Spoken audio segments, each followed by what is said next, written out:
GoFest Seattle 2022, I'm coming at you with my top tips because GoFests are some of my favorite events and there's a lot going on in this event and I want to make sure you guys maximize. So, you know what time it is. Welcome to the Trend Club. Here we go. Welcome back, everybody. Let me know in the comments below. Are you guys excited about GoFest Seattle 2022? Are you just tuning in to see what this event has to offer? Because we will be putting out a vlog. I will also be a part of the content creator meetup, which is going to go down in this video. You can check it out. We are going to be at the content creator meetup in the morning, and then in the afternoon, we are going to be running raid battle tours throughout the entire city of Seattle each and every day. And I want to put this out there. Some people have been asking me, does it have to be your game day to participate in these parts? No. So what I would suggest doing is maybe come to the content creator meetup on a day that is not your GoFest day so that you can max out fully and not have to wait in lines during your actual play day. I think that's a really good strategy for all you guys out there. Please come for the meetups when you do not have to have anything going on. So with that said, my meet and greet will be from 10:30 to 12:30 each and every day, Friday, Saturday, and Sunday at the content creator meet and greet section. You can find it on the event map. It's not too big of a park, so you definitely can look for it. It's going to be close to the south entrance, in between the Cloudy and the Electric Garden, right by the team lounge. It is denoted by a star, so that's going to be where you can find it. And then from 4 to 6, I will be running raid battle tours each and every day. So I'm very excited about this. We're going to do a lot of raids. Hopefully you guys do have the add-on. The one thing about the add-ons is if you guys didn't see my video, you want to check it out up here. It looks like the add-ons are only live during your day. So if you are going to choose to raid during your day and you have purchased the raid lover to get the extra XL candy, the extra XP, that's going to be something that you want to raid on during your GoFest day, which will kind of take away from some of the other things. So the event is going to go from 9 a.m. all the way until 7 p.m. each day, and you only get to have one day. And then you will have either a city version and a park experience going on. You either selected the morning or the afternoon. So I will be in the park version in the morning on Friday and the city version in the afternoon on the Friday, but like I said, I have meetups, so I will be there each and every day for the meetups at said locations that we just talked about. So it's going to go from 9 to 1:30, depending on which section you're going to be, and then from 2:30 until 7. It looks like there's going to be a break, and so I'm thinking that throughout the entire time of your time, there will also be spawns going on. So if you are moving from the park version in the morning to the city version in the afternoon, that 1 hour that you are transferring from location to location,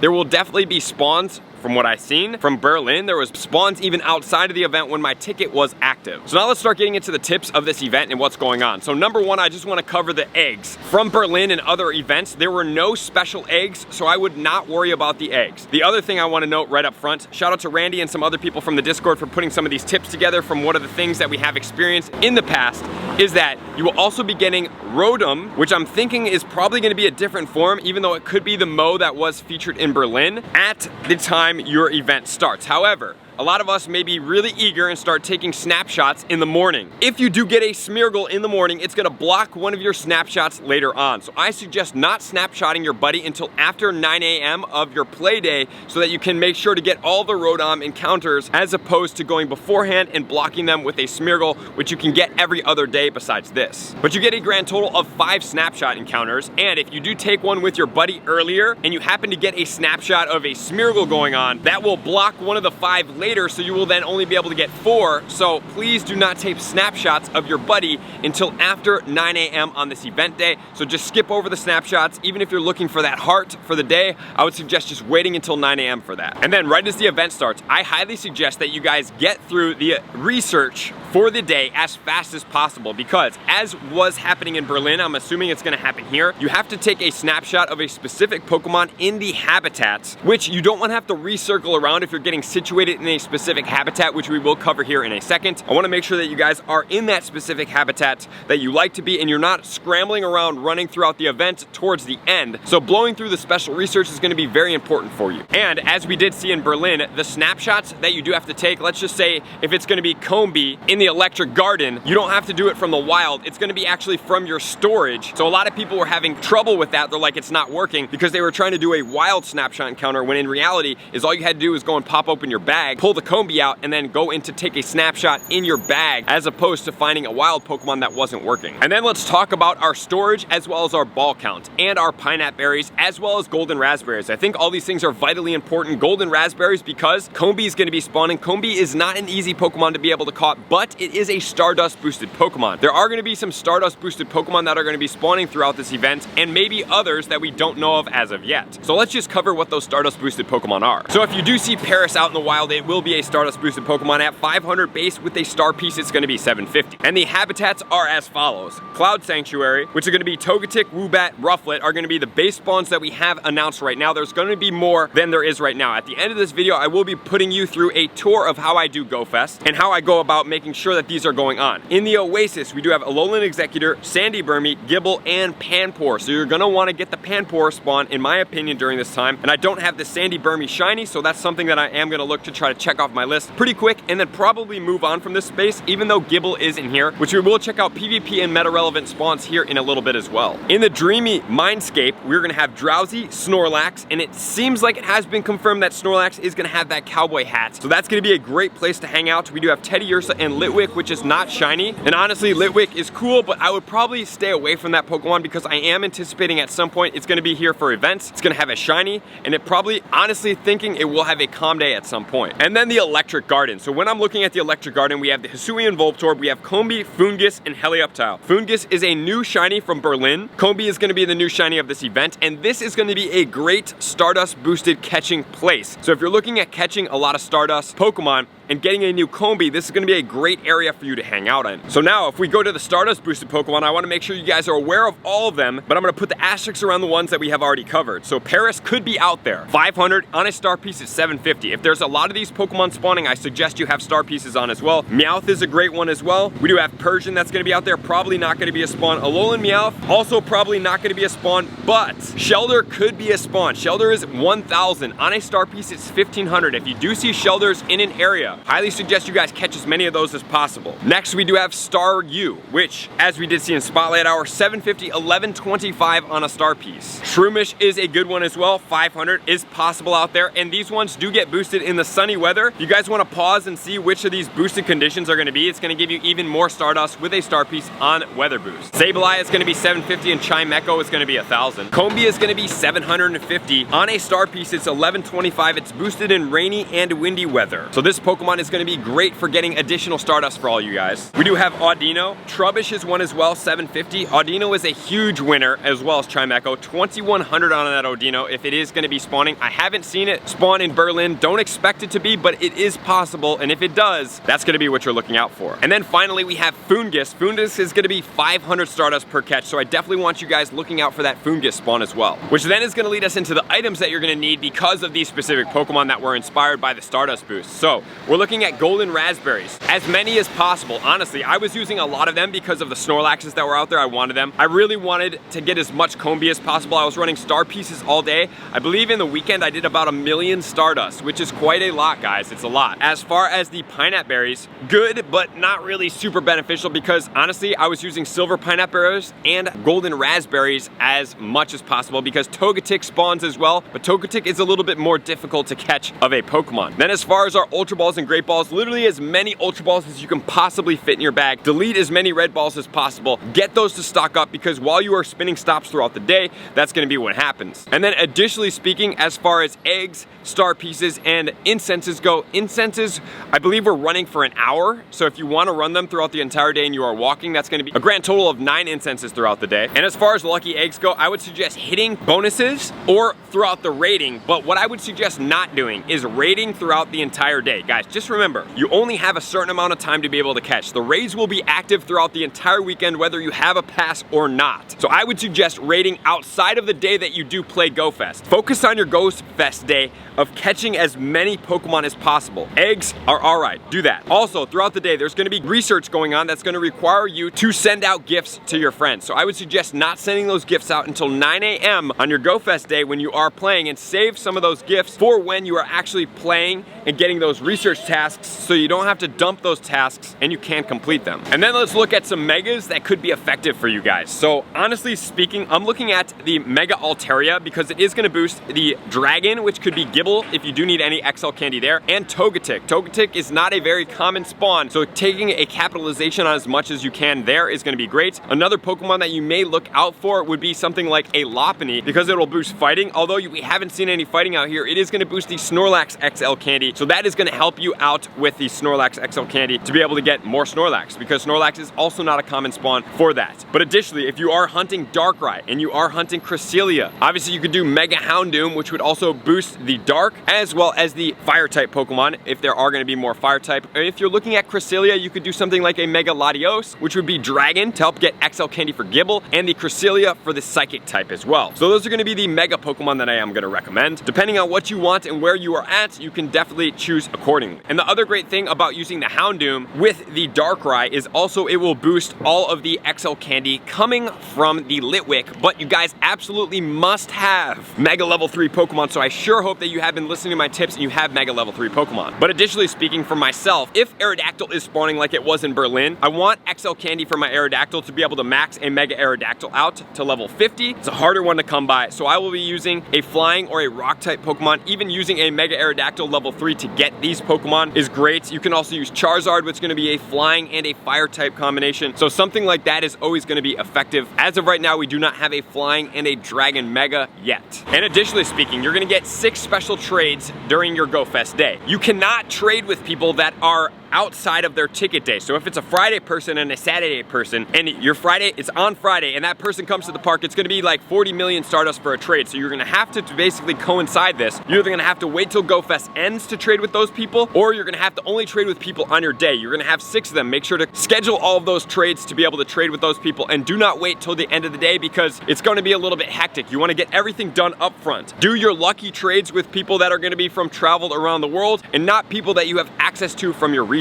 But if you are looking at doing special trades to get specific Pokemon, make sure you are bringing Pokemon that are valuable to get in return, such as a regional. For a regional would be very great if you're coming from somewhere overseas or whatever that is. And just remember, you're getting 9 free raid passes throughout the day. Honestly speaking, I wouldn't be opposed to just letting those raid passes go because you guys are focusing so much on the spawns. Honestly, the spawns are going to be the biggest thing during the event. However, if you do go to the raid section and there are no spawns going on, which I find highly unlikely, what I think is going to happen is just going to be a smorgasbord of spawns. What you could do is raid for your 9 free and have an auto catcher on, whether that be some type of auto catcher or a Pokemon Go Plus or a Pokemon Ball Plus, to be able to make sure that you're catching Pokemon while you are raiding. It's going to be very effective. And the Team Rocket Grunts are going to be giving out 2 mysterious components for the price of 1. I do like this, but do I suggest competing spawns for this? If you are running an auto catcher at the same time, you might be able to do it, but at the same time, I want to make sure you guys are getting as many shinies as possible, and the auto catcher does not catch every Pokemon, so there are potential that those Pokemon that could have been shiny are going to run. Which then leads me into the unknown spawns every hour. If it does go as Berlin, on the top of the hour, so at 9, 10, 11, 12, for 2 minutes, every spawn will change into an unknown. And that means that all those Pokemon could then be potentially shinies. So what you could do is follow my tip video up here about how to get a guaranteed shiny unknown. What that looks like is if it is not an incense spawn, it is not a lure spawn, it's a regular spawn, and you find a shiny and it's close to the top of the hour, it could despawn, but it could also, at the top of the hour, change over into an unknown spawn. So what you would do is you would encounter that Pokemon, you would see it shiny, you would run away. Let's say it's a Gible, I already have way too many shiny Gibbles. Once the hour changes, that Gible that was a shiny could potentially become an unknown. I could tap it and it could give me a shiny unknown in a guaranteed format. You want the entire video, please check that out up here. It's a lot to go over.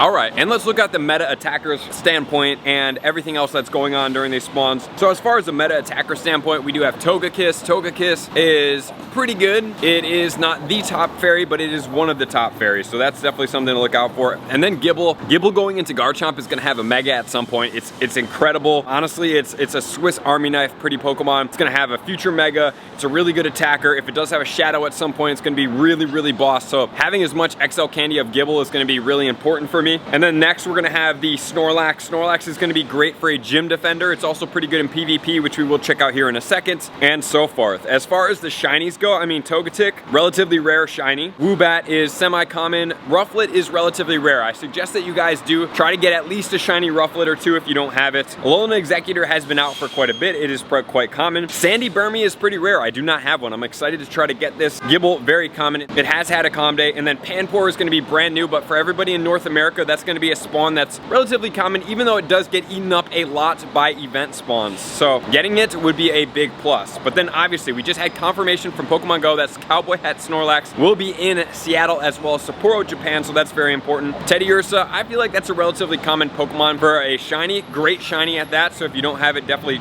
look for it. And then Litwick does not have a shiny out. Getting the XL Candy, it's a really good meta attacker as far as the ghost form when it does go into Chandelure, but at the same time, like I said, I feel like it's gonna have a Combee and it's gonna be an event spawn, so maybe not the best utilization of your time. And then obviously Electric Garden, like I talked about, it's gonna be an amazing place. Newer shiny Foongus, and then it's gonna be a great Stardust boosted habitat. And as far as we have out there right now, Togekiss in the Great League is ranked 156 with the 100% IV at a 0.1411 for PvP. The one thing I'm gonna point out is that although it is a little bit higher ranked, it's really hard to get a good quality IV Great League Togekiss because usually you hatch it, Togetic is very rare, and then you hatch it from Togepi, it's gonna be, you know, challenging to trade that to actually get the optimal stats. So if you can snag one in the wild, that's really good. And Ultra League, it's gonna be ranked 103, same situation here with the hatching Togepi and trading, not optimal. And then we have a 0.1515 on that one, and then Togekiss in the Master League, which is 100%, it's gonna be ranked 29, it is a beast. Garchomp in the Master League is ranked 18, so you want 15, 15, 15s on both those Master League Pokemon. And then Snorlax in the Great League, 60 for the Shadow, 100 in the non-Shadow. I'm not gonna go over all the movesets because we have so much to cover here. 115-14 for the 100% IV here. And then in the Ultra League, 27 Shadow, 64 for the non-Shadow. 100% PvP IV is a 0.1215. And then in the Master League, it's gonna be ranked 14 in the Shadow and 51 in the non-Shadow. So that's gonna be where we're sitting at, and we are gonna check out Buzzwole and other Pokemon coming out here soon, but for GoFest as of right now, that's gonna be where it's at. There's gonna be more spawns, there's gonna be more relevant things. Hopefully you guys have stay tuned to my videos, and whatever does spawn, I will cover it. Hopefully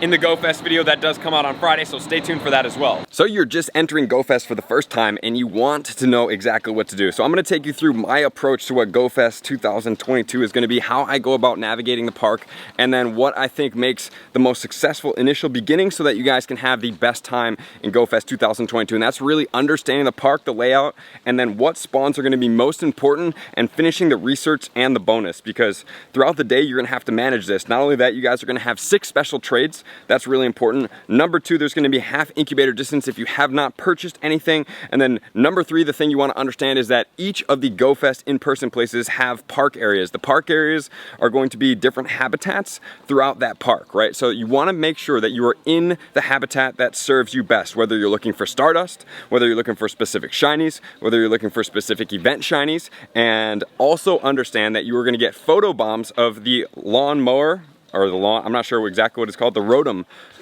form. So you're going to want to do all of those Photobombs. You're going to want to get into the habitats that serve you best, get the shinies that you want, especially the brand new event shinies, which for GoFest Seattle is going to be Panpour, which is the brand new one, and Pansear, and Foongus is gonna be a new one, and then you also have the brand new one for that event, which is gonna be Combee, but that's also gonna offer you additional Stardust. So I'm gonna go over just the event preview to show you how I approach the event as soon as I walk in, which we're doing right now. We're starting to walk into the event. I'm gonna pull up my game here in a second. And then number 2, obviously I'm gonna have tips for you guys that you guys are definitely gonna wanna check out that video. All my GoFest tip playlists will be up here to help you guys max out 2022 for GoFest. And then obviously do not forget your 6 special trades. Meet up with some lucky friends through the Campfire app. And then number 2, if you want to find regionals from some people that don't have it, that's a great time to do it, because you're gonna get also 50% reduction on trades for Stardust. Do I suggest doing shinies that you don't have, that you are not friends with people? I do not, because that's gonna make it really, really expensive, and I don't want you guys to waste Stardust on things that you're eventually gonna get in Pokemon Go. So with that said, let's jump right into the park.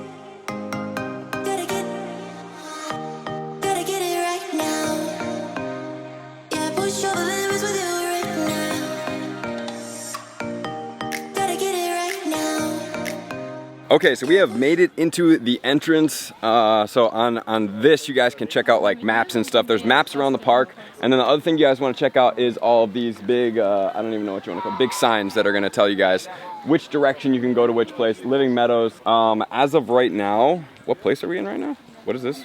I think we are currently in the Living Meadows, actually. Living Meadows, I think so too, yeah. Actually, no. This is the Electric Garden. Okay. Yep. We're in the Electric Garden right now, so you're gonna wanna basically like get around to the different areas. So what I do first is I come and I see the spawns, and then I check out the nearby. Obviously we have the raids, but I check out the nearby and I'm looking at all these Pokemon, and then I'm looking at the spawns here to see, like, you know, is there any type of shinies that I want? Right. If there anything that's got boosted Stardust in the area, or there's XL candy that I do want. Is there anything good in this garden? Because this will be showing up in all 3 Go Fests. Yeah, so, I mean, from a shiny standpoint, rare for you. I mean, I didn't have a Spinarak. I needed another Electrike. I don't have a Blitzel. So from my shiny perspective, yes, but not too much other there. I mean, unless you're Stardust, nothing really crazy, huh? Yeah, unless you're PvP grinding, you could grind Alolan Grimers because they are in the wild, so you guys can have that perspective. Also Spinarak for PvP as well. Yeah, Spinarak as well. So yeah, I mean, from this perspective, I'm not the biggest fan of this, even though there are some Pokemon in here. Oh, there is the Foongus in this area as well, I do believe. So the new shiny for Foongus, but this is area number 1, and that's how I do it. And so now we're gonna go and take you guys around the park. I also go in and I look at the park area. I kind of try to scope out like what's a good route. So if you see the park areas, they're usually in some type of like ovally circle area. So that is the way that we're gonna go, and then we're gonna loop right around there, around this little lake central area. So we're gonna hit the left. Looks like there's some nice stoppage over there, some of them that we have not spun yet. Oh, very nice. And that will be spot number 1. All right, so this area is gonna be where we have Combee. All right, so Combee is gonna be the new shiny of the Seattle event, but it also gives you great extra Stardust. And then the rarer one, if you want the Vespiquen, you need the female, and the female is gonna have the little, I guess, upside down triangle on the bottom comb of the Combee. So great one to catch, brand new shiny, so you guys can get that. You need the female shiny to be able to get the Vespiquen, which is the new shiny, and then it gives you additional Stardust, which it will be in all my tips videos, but just to get a feel for it, this one I do have a star piece on 1,125 every single time you do catch this one, and I do suggest you guys come with more golden raspberries because there's a lot of decent Pokemon here, including like Snorlax, and we also have the Combee, and there's some other Pokemon that are a little bit more challenging to catch, so having Ultra Balls and combination golden raspberries is gonna make your day a whole lot easier than you trying to catch it with a Great Ball or a Pokeball, and then it just keeps busting out and wasting your time. Okay, and then as you cross the borders into the next area, we are now in the Living Meadows area, so there are shinies in here that I do want. Cottony, which was one that I actually got, need a couple more. So now if you take a look at the nearby, we have totally different spawns. We have Cottony, we have Marill, we have Yanma, Snubbull, Hoppip, nobody needs that one. We have Cherim, which is virtually impossible to catch, so please don't catch any of those. They can't even be shiny in the sunny form. And then we have the Marill, and then we have the Scyther. The spawns could differ for you guys, but this is a great way to see it. And then you come in here, and obviously you want the incense on because it can spawn some stuff, so I have the Unown. And this particular one is going to be where all of the Pansages are for this event. So if it maintains the same, it will be the exact same for Chicago. It won't be shiny in Chicago. It will be shiny in Sapporo, Japan. So this particular area is, let's just check it out real quick, okay, as we catch one Pansage for everybody. We're getting actually a decent, it's 3 o'clock. That's why we have unknowns. I'm like, oh, well, we're getting a decent amount of unknowns. And perfect timing actually for the video, because every single hour, it looks like you're gonna have a complete unknown takeover here, which we do want. We want to try to get E or an A. Ooh, and put on the AR, guys. Definitely put on the AR. I don't know in what order I'm gonna be releasing these videos, but I do believe this unknown video has already been out by the time you guys are watching this. A, baby, come on. W, or U, it's not shiny. Something over there. Yeah, appreciate you. I think we've checked that. Kind of gets a little hairy in the middle there for a second. Please don't put on like those boosted lore modules. They just take spawns away. They actually don't help. They do the reverse of help. They block spawns and pull out spawns that are not normal. What's that over there? See if we can get a nice little spin on that map. Come on, baby. Okay, so we're still making our way through this area, and as far as these Pokemon go, I mean, just look for the shinies that you do need, honestly, again. Togetic is spawning in here. It will more than likely probably spawn in Chicago, and it can be shiny, and if you are using a Aerodactyl, if that's what you choose to use for your Mega, this one is a flying type combination, so you will be able to get boosted XL Candy, and Togekiss is a beast in the Master League. And now we are going to be making our way into the, I believe it's Windy Coast, thanks to JT. Yeah, so as soon as you guys get to the boundaries, you'll kind of notice, I think we're about to hit the boundary right here. The spawns will start despawning when you're clicking on them, and then new spawns will be either, well, the borders right now are actually going to be not catchable, okay? So you're going to want to stay away from like the borders when you're really hunting an area, because it probably would get a little frustrating when you're trying to click on Pokemon and they're despawning, like that one right there, that one right there. You guys can see we are... and also avoid the corners of the entire event space. Yeah. Those ones, if you see something outside of the park, more than likely you're not going to get it, unfortunately. Yeah, so there's just like, I don't know, it's just an invisible border where it's kind of like a street that goes all the way around the park and then through each habitat around the edges that you can't really catch Pokemon. So now you saw the new ones pop up, and Shelder is an amazing one that you do want to catch. Great for stars. You get 1,000 Stardust per catch on that Shelder, so if it is rainy weather on a star piece, man, you're tearing it up. This one in specific, Binacle. Oh, hey, and look we at that. got our There you shiny go. right there. All right, so I was gonna say I actually need another one of these, and we just got one. There you go. Yeah, That so awesome.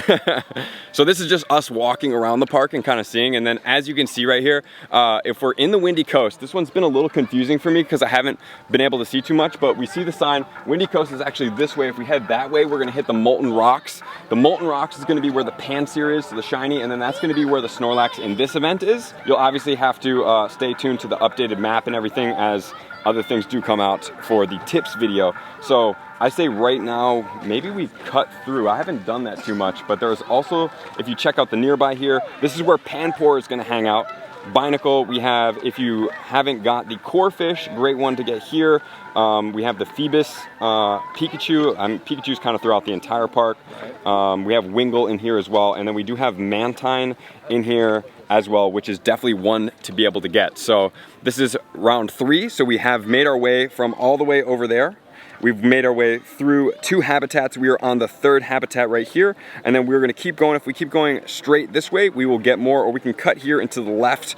The Seattle park is definitely not this big, but each Go Fest has its own unique layout, and you just need to walk it one time to kind of understand, okay, which area is gonna serve me best to start in. I'm gonna hunt those shinies in that area. I would say give yourself maybe like 2 hours in an area, and then kind of check in with yourself unless you clear out those shinies right away. And then obviously my tip videos, I'll tell you which are the meta relevant Pokemon and everything that you want to hunt for XL candies. But this is the park preview, part number 3. We're almost to the last park. And then we have the banners that are going to separate each of the areas. If you guys do want to check those out right before you head into the area of where you're walking. Okay, and just for the sake of the video, we're gonna hatch this 5-kilometer egg on the video because I've been getting owned by egg shinies this event. Oh my god, Okay, that would well, be insane. that would've been cool. Well, pretty much the same thing. We hatched a Poplio. Make sure to keep your eggs incubating because you guys get half incubator distance, and if you buy it, then you're getting more. Is that a shiny? I can't see. No, it's not. I want a shiny Mantine. One of the ones I don't have. I'm probably not gonna get at this event. You never know though, but at the same time, yeah, this is an area I should be hanging out in, but like Pansear and Snorlax, which were where we're going to next, was a much more desirable area for me to be in. Okay, and we are gonna make our way. Is that an Aerodactyl? That is an Aerodactyl. I love the Aerodactyl spawns. Another one that I need XL candy for so I can max out a Mega Aerodactyl because it's a really effective rock type attacker and it has great Mega Boost for flying as well as rock type, so it gets the dual. Definitely a great one for Mega level 3. That's why I'm rocking the Mega Pidgeot right now to kind of get a little Snorlax XL and this. So I believe we're about to switch over here in 1 second. Yeah, you see as we get to the boundaries, all these Pokemon are despawning, and we are now going to be entering the rock habitat, which is going to be the Snorlax area in this particular event. Like I said, these could change. I just kind of want to give you guys a little preview of how I go about the events. I do one big circle at first. I kind of gauge out all the spawns, see what shinies I need, which ones are exciting to me, and then I make it into the habitat that's going to be the best for me. Like this one, look at the juicy spawns here. We have Snorlaxes, we have the Pansear, which is the new shiny for this event specifically in Berlin. We have Houndour, don't need the shiny, but it's a great mega to have that 296 XL candy. You even have Charmander in here if you need to catch up on any of that XL candy for the Mega Charizard. Aeron's in here, Slugma, which is something I need. That'd be great if we could just get this one as the shiny right now. We can't, I don't know why that one just won't show up for me right now. And then we go ahead and check the nearby in this area. Look at the Pansear. We have the Dino that's spawning in here. Cranidos, there's Shieldon in here as well, Aeron. So one swift walkthrough, you'll be able to get a good grip on which shiny is spawning in which area, which one is going to be good. Definitely, like I said, stay tuned to the tips to help you guys out, to make sure you know exactly which one's going to give you good XL candy, which ones are relevant for PvP and megas. So that's basically like almost a loop. If we just go up there and continue it around, that will take us all the way back to the end of the event. And that's how I go about my GoFest. And then as I'm going through, you want to get into the research as soon as possible and just start the research. Don't forget about the research and have to power it through. I've already done mine. You just go through, you blow through as much research, and then more than likely you'll have to take a snapshot in each of the areas.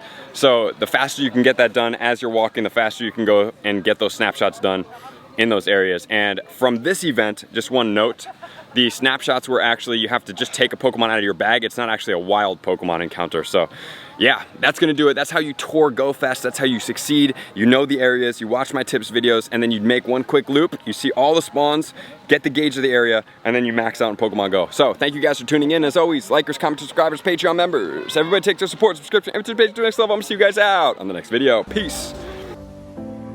I want to take this time to thank everybody who supports me in every facet. It means the world to me, and an extra special thank you to all my Patreons. I greatly appreciate the extra support to continue to allow me to pursue Pokemon Go full time, allowing me to create my daily video uploads in the most timely fashion for everyone's benefit.